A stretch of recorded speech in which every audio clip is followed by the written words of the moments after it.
তো এখানে ভাই দুজন সরষে খেতে আইছে, তো এখানে জিজ্ঞেস করবো, একটা ফটো তুলতেছে, একটা ফটোগ্রাফি নিয়ে একটা ছবি তুলতেছে আর কি। তো এখানে একটা ছোট ভাই, জিজ্ঞেস করবো, ভাই কি অবস্থা, কেমন আছো ভাই?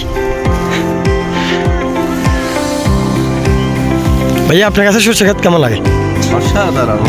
এখানে কেন আসছেন ভাইয়া? এখন নাকি কনফার্ম ঘুম দিয়েছিলেন এগুলা তো ভাইয়া আপনার কাছে কিরকম লাগতেছে সরষে খেতে যখন আসেন কিরকম লাগতেছে আপনার কাছে, কিরকম লাগে? মোটামুটি ভালো লাগতেছে। আচ্ছা। বিকেলের ওয়েদারে মানে এটা কোন জায়গা ভাইয়া? এটা জায়গায় লীলালি জলাকা জেলা। এটা কোন জায়গার মধ্যে পড়ছে ভাইয়া? আচ্ছা, এখানে কি সবসময় আসেন?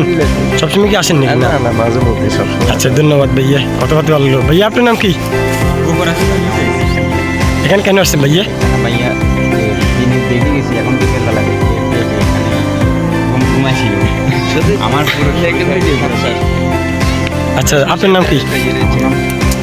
আগামী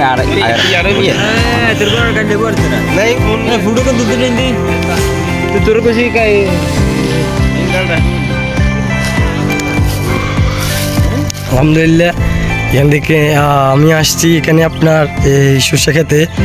তো এখানে মোটামুটি ভালো লাগতেছে। তো আজকের ব্লগটা আমি আমার বড় ভাইকে নিয়ে শেষ করলাম। বড় ভাই তো বললো আলহামদুলিল্লাহ সবসময় আপনারা সরষে খেতে আসবেন। সরষে খেতে আমার কাছে অনেক ভালো লাগে।